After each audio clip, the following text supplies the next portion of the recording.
After that day, I realized that senior health insurance wasn't something you set and forget. It was a full-time job, except now the boss was an invisible system made up of policies, codes, and fine print. Every time I thought I understood it, something new would come along to throw me off.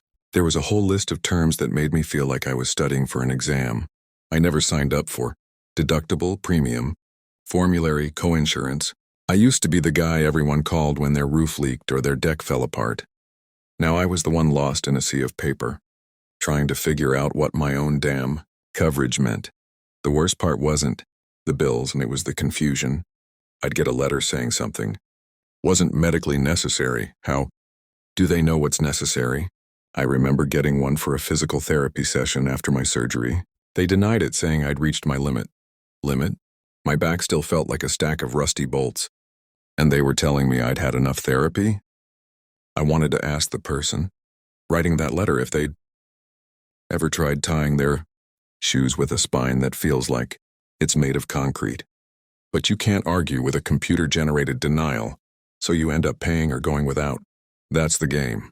I started keeping a folder, a fat, ugly binder filled with every piece of paper that came in the mail. Bills, statements, receipts, notes from phone calls.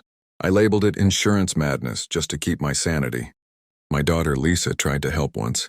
She came over with her laptop and said, "Dad, let's set up an online portal. You can manage everything there." I laughed so hard I almost spilled my coffee. I told her, "Sweetheart, I can barely work the TV remote. You think I'm gonna upload PDFs to the cloud?" She smiled, but the truth is I just felt overwhelmed. When you're older, even the simplest tech feels like climbing Mount Everest. But I gave in eventually. Lisa set it up for me. Passwords, two-step verification, all that jazz. And I'll admit, it helped. I could finally see my claims online instead of waiting for snail mail. Still, half the time it felt like reading hieroglyphics. It's amazing how a person can build houses their whole life but can't decipher a medical bill. Around that time, I met a guy named Frank at the local diner. He was about my age, maybe a few years older, and he'd been through his share of hospital visits. We got to talking about insurance because, trust me, once you hit your 60s, that's a common topic right after weather and grandkids. Frank told me he hired a Medicare advisor, someone who actually explains the plans and helps you choose. I didn't even know that was a thing. He said it changed everything for him, saved him a bunch of money too. So I decided to give it a shot. I met this woman named Sheila, who worked with seniors for free through a community program. She was patient, explained stuff in plain English, and didn't make me feel dumb. Turns out I'd been paying for a plan that didn't even fit my needs. She helped me switch during open enrollment, and for the first time, I felt like I had a little control again. Then came the medication battle. Lord, that was a ride. I take about 6 pills a day, and blood pressure, cholesterol, back pain, and a few others I can't even pronounce. Every January, the prices would change like clockwork. One year, my pain meds shot up from $20 to $75. I called the pharmacy thinking it was a mistake. "Nope. Your plan no longer covers that brand," the pharmacist said. I swear I felt my blood pressure spike right then. Sheila helped me file an appeal, and after weeks of back and forth, I got it covered again, but only temporarily. It's like they make you fight for every dollar you've already earned. Some nights, I'd sit on my porch and wonder how people without help manage this stuff. I mean, what about the folks who don't have kids nearby or can't use a computer? The system's not made for people, it's made for profits. They say it's about care, but most days it feels like it's about coverage limits. You learn real quick that coverage doesn't mean free. It means you're covered. Up to the point where they stop caring. My neighbor Nancy had it worse. She was a widow in her late 70s, sweet lady, always brought over peach cobbler during holidays. She had diabetes and her insulin costs kept going up. One month she just couldn't afford it, so she started skipping doses. By the time her son found out she'd ended up in the ER, that shook me. I realized this whole healthcare system can break a person faster than the illness itself. She's doing better now, but the debt? That's another story. Every time I see her, I think, this shouldn't be how we treat the people who built this country last summer. I got a letter saying my plan was changing again. Higher premiums, different network. My doctor, the one who'd been with me through my back surgery, wasn't covered anymore. That one stung. Finding a new doctor at my age feels like starting over in high school. Hoping you'll fit in with the new crowd. I called to complain, but the rep just read off a script. "We understand your frustration, sir," she said in that fake sweet tone. "Yeah, sure you do, right from your cubicle in another state." I hung up and muttered, "They don't understand a damn thing." That's when I started writing things down, not just bills and plans, but my experiences. I figured maybe someday someone would read them and understand what seniors go through. Maybe some politician or policymaker would see it and think, "Hey, maybe we should fix this mess." Probably wishful thinking, but it made me feel better. Writing helps. It's cheaper than therapy and doesn't come with a copay. A few months ago, I helped another friend, Tom, sign up for Medicare. He was about to pick a plan that looked good on paper but would cost him a fortune in prescriptions. When I pointed it out, he just shook his head and said, "Man, how do they expect regular folks to figure this out?" I told him, "They don't, that's the trick." We both laughed. But deep down we knew it wasn't funny. Now, don't get me wrong, I'm grateful Medicare exists. Without it, most of us would be bankrupt or worse. But it's not perfect. It's like a leaky boat and it'll keep you afloat. But you better be ready to bail water every now and then. What bugs me most is how complicated it is to stay healthy when all you want to do is live simply. You shouldn't need a dictionary and a financial advisor just to get your blood pressure checked. Still, I count my blessings. I've got a roof over my head, food on the table, and a family that checks in. I've seen folks with less. Sometimes when I'm sitting outside watching the sunset over the trees, I tell myself, "You made it this far, old man. You're still standing, and that's something." Yeah, the system's messy. The bills keep coming and the forms never stop, but so what? I've been through worse. Life's about adjusting even when it ain't fair. The truth is, senior health insurance taught me more about patience than anything else in my life. Patience, persistence, and maybe a little bit of humor. You learn to laugh when another envelope shows up labeled "Important information" enclosed. You roll your eyes, pour another cup of coffee, and deal with it. Because that's what we do. We deal. We survive. And somehow we keep going. Now, when my grandkids complain about their phone bills or student loans, I just grin and say, "Wait till you hit 65, kiddo. That's when the real paperwork begins." They laugh thinking I'm joking. But one day they'll understand, just like I did. Sitting at that kitchen table, glasses sliding down my nose, realizing that growing old in America comes with its own kind of tuition fee, and maybe that's okay. Maybe the secret isn't avoiding the mess, but learning to live with it, to find the small joys between the confusion. A warm cup of coffee, a neighbor's wave, a doctor who actually listens. Those things matter more than any plan, any coverage, any deductible, because at the end of the day, health insurance might pay your bills, but it can't buy you peace. That part, you gotta earn yourself. That whole mess with Lucy got me thinking about how easily folks our age get talked into things that sound great on TV, those shiny commercials with smiling seniors riding bikes and grilling on sunny patios. Yeah, they don't show you the part where those same folks are on hold for hours trying to get a referral approved. It's all marketing and smoke and mirrors. I remember telling Lucy, if they gotta sell it with a smile that big, something ain't right. She laughed, but a few months later, when she couldn't see her cardiologist anymore because he was out of network, she wasn't laughing. She said switching back felt like trying to cancel a gym, membership and impossible, and full of hidden fees. Sometimes I wonder if these companies sit around in fancy boardrooms thinking up new ways to confuse old folks. They've got charts, booklets, websites, phone apps, all that stuff.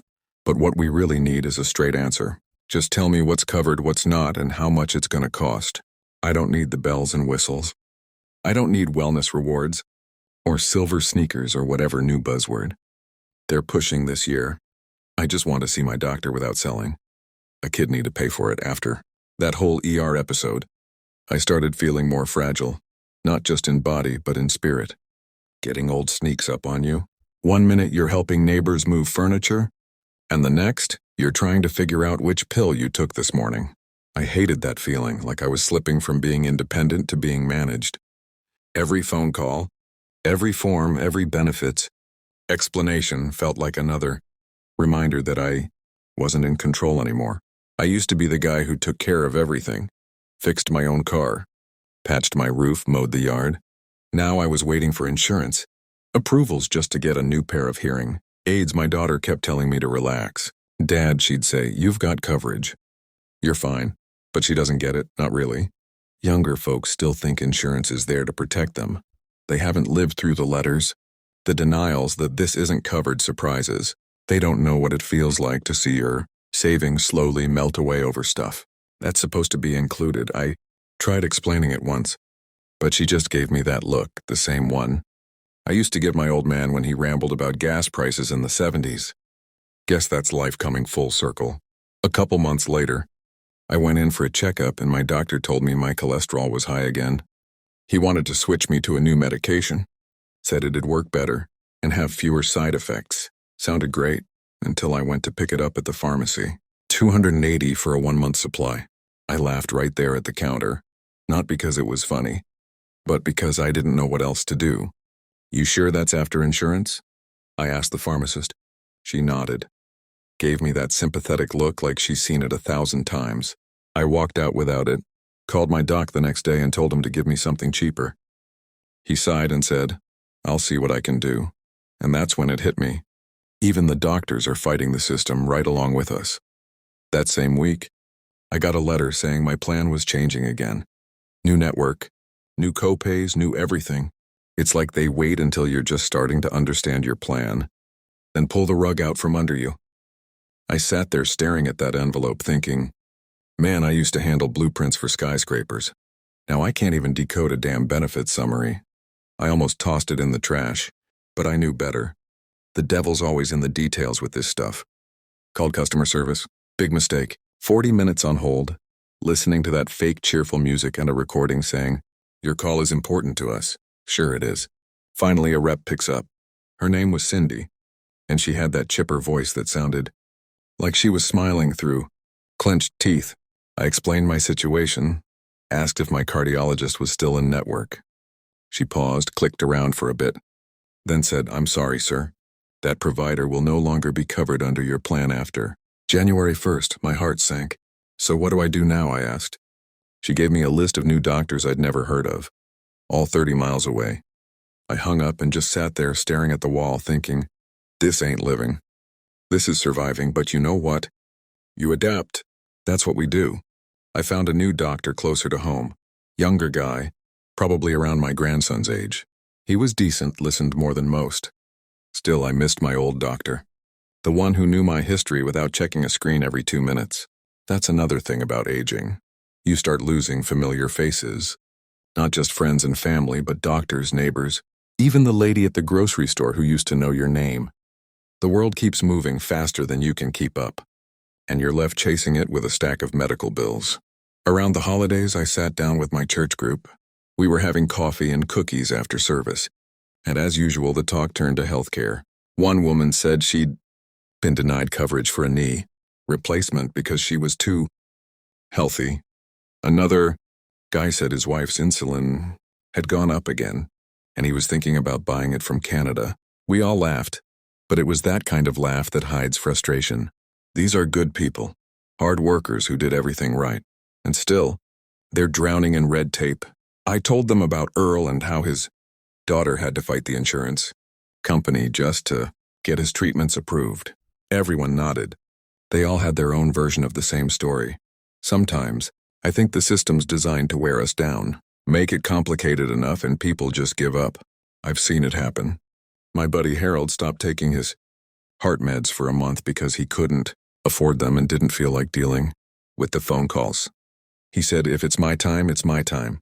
That broke my heart. Nobody should have to choose between medicine and peace of mind. But here we are, the greatest country in the world, and seniors are rationing pills like we're in some kind of war zone. I've thought about writing to my congressman, but what's the point? They all make promises, but the system never changes. The older I get, the more I realize you can't rely on anyone but yourself, and maybe a good pharmacist who knows how to find coupons. Funny thing is, that's where most of my savings come from now. Discount cards and online deals. Not the system, not the government. Just random little workarounds that make survival possible. Last month, I had another scare, chest pain again. Turned out to be stress, nothing serious, but it reminded me how close to the edge we all are. My daughter wanted to get me one of those fancy smartwatch things to track my heart rate. But I told her, honey, I don't need a gadget to tell me I'm stressed and I just open my mail. She laughed. But there's truth in that. Every envelope feels like a reminder that aging isn't free. Still, I try to keep perspective. Every morning I make my cheap coffee and store brand, nothing fancy, and sit on my porch watching the sunrise. The air's cool, the birds are loud, and for a few minutes, everything feels normal. I remind myself that I've made it through worse. The aches, the bills, the confusion, they're part of the deal, I guess. Getting old ain't for the weak. You've got to have grit, patience, and a sense of humor just to make it through the paperwork. If there's one thing I've learned, it's that senior health insurance isn't just about doctors and hospitals, and it's about dignity. It's about trying to live without constantly worrying if you can afford to. I see younger folks spending money on stuff they don't need and think, one day you're going to understand what real budgeting feels like. You start measuring life not in years, but in premiums, renewals, and refill dates. But even with all that, I still have hope. Hope that maybe one day the system will make sense. Hope that when my grandkids hit this age, they won't have to choose between comfort and care. And until that day comes, I'll keep fighting. One phone call, one bill, one refill at a time. Because that's what folks like me do. We don't quit even when the odds are stacked against us. Yeah, health insurance may have taken my patience, but it hasn't taken my spirit. I still get up every day, pour my coffee, and remind myself, I've survived everything life's thrown at me so far. And if I can survive 40 years in construction, raising 2 kids, losing a wife, and battling the insurance maze, hell, I can survive anything. I hear a lot of folks talk about retirement like it's some dreamland, white sand beaches, golf clubs, and drinks with little umbrellas in them. Maybe that's true for a lucky few. But for most of us, retirement looks a lot more like prescription bottles lined up on the kitchen counter and letters from insurance companies that make less sense than a broken radio. You learn to measure your good days by how little pain you're in and how much of your check you've got left after refilling your meds. That's the real deal. I ain't bitter, not really. I just wish someone had told me sooner that senior life in America isn't cheap, even after you've done everything right. You work, you save, you pay your taxes, and you still end up wondering how the hell your health insurance turned into a full-time job. Between Medicare, Medigap, Part D, Advantage plans, and all those letters they throw at you, it feels like alphabet soup made by the devil himself. I've spent more hours on hold with insurance reps than I ever spent watching football, and that's saying something. You sit there listening to that tinny hold music, trying to stay calm while they transfer you to the right department, only to end up with another person reading off a script. They always sound so polite, but you can tell they don't get it. They don't understand what it's like to live on a fixed income, to have to decide between replacing a broken pair of glasses or paying for blood pressure meds that jumped up $20 overnight. And don't even get me started on those $0 premium plans they advertise on TV. You know, the ones, big smiles, fancy graphics, actors dancing around like they just won the lottery. What they don't tell you is that there's no such thing as free in this country. You might not pay up front, but they'll get you later with network restrictions, hidden fees, or services that suddenly ain't covered. My buddy Hank found that out the hard way. Switched to one of those plans thinking he was saving a buck. Next thing you know, his cardiologist wasn't in the network, and he had to start from scratch finding a new one. Took him months. His heart didn't wait that long, though. Sometimes I sit there and think, how did we make it this complicated? When I was young, insurance meant something simple. You paid, and when something went wrong, they helped. Now it's like a chess match where the rules keep changing, and every year they send you new paperwork with shiny words like affordable, streamlined, and comprehensive. But behind those fancy words, it's still the same game. You pay, you fight, you wait. A while back, I got a bill from a hospital stay that said I owed over $2,400. Scared me half to death. I called, and after an hour of back and forth, they admitted it was a mistake. Just a coding error, they said, like it was nothing. Nothing? To me, that was a month's income. If I hadn't called, I'd have been paying that off for a year. That's why I tell everyone I know, always ask for the itemized bill. You'd be surprised how many errors they make when nobody's looking. The older I get, the more I realize healthcare in this country isn't about health, it's about patience. You learn to read, ask, double-check, and question everything. You learn to advocate for yourself because nobody else will do it for you. When my doctor recommended a new prescription last year, I asked if it was covered. He shrugged and said he didn't know. So I went home, looked it up myself, and found a generic version that saved me $60 a month. $60 might not sound like much, but when you're on Social Security, that's a week's worth of groceries. Some nights, when my back's acting up, I sit on the porch and watch the sun go down. The world gets quiet and I think about Mary. She was the calm in my storm, the one who used to handle the bills when I got too worked up. She had this way of smiling through chaos like none of it could touch her. If she were here, she'd tell me to take a breath, drink my coffee, and let it be. But I can't always do that. Not when I see so many good folks getting crushed under the same system that's supposed to protect them. At the senior center, we talk about this stuff every week. It's like a support group for folks trying to make sense of modern healthcare. We laugh, we vent, we share tips. One lady told us she found a patient advocate who helped her appeal a denied claim, and she actually won. We all clapped like she hit the jackpot. Because in this world, getting an insurance company to admit they're wrong feels like winning the lottery. But you know what really gets me? The pride of people my age. We don't like asking for help. We're from a generation that believes in paying your way, doing your part, and keeping your chin up. So when the bills stack up and the coverage falls short, we don't complain. We just tighten our belts, skip a refill, or put off a checkup. That's dangerous, though. I've seen folks end up in the ER because they didn't take their meds right or ignored a symptom too long. And the system? It doesn't care until it's too late. My granddaughter told me the other day, "Grandpa, you should run for office. You'd fix this mess." I laughed so hard I almost spilled my coffee. I told her, "Sweetheart, if common sense fixed problems, we'd have solved healthcare 50 years ago." She didn't get it, but she will someday. That's what scares me. The thought of her dealing with this nonsense when she's my age. If things don't change, it'll be even worse for her. Still, I try to focus on the little victories, like finding out my pharmacy started offering cheaper mail-order prescriptions, or finally understanding how to use the online Medicare portal without wanting to throw my laptop out the window. Progress, right? Sometimes that's enough to keep you going. A few weeks back, I helped a neighbor appeal a charge for an MRI. They'd billed her for something she never had done. She didn't even know where to start. So we sat down, made a few calls, and got it cleared. The look on her face when she realized she didn't owe that money. Man, that was worth more than any paycheck. That's when it hit me. Maybe this is what I'm supposed to do now. Help folks like me figure this mess out. Because God knows the system sure isn't doing it. I ain't rich. I ain't perfect. But I've learned enough to keep my head above water. I keep files now, neat little folders with every letter, every claim, every explanation of benefits. I even keep a notebook where I write down who I talk to and when. Sounds obsessive, I know, but it saved me more than once. When they tell you something over the phone, always get their name. Trust me, it matters. Still get angry sometimes. Especially when I see folks losing their homes over medical debt or skipping treatments because they can't afford them. No one should have to choose between living and paying the bills. That's not what this country was supposed to be about. But here we are. So yeah, I'm old, I'm tired, and I've got a back that creaks louder than my porch swing, but I've still got fight left in me. I'll keep calling, questioning, appealing, and helping others do the same. Because if I've learned one thing in 72 years, it's this: life doesn't hand out fairness.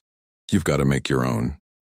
And when the day comes that I can't fight anymore, I'll know I did what I could, with a coffee cup in one hand, a stack of paperwork in the other, and a little grit in my heart. Because in this country, growing old isn't for the weak, it's for the warriors. And damn it, I guess that's what we are.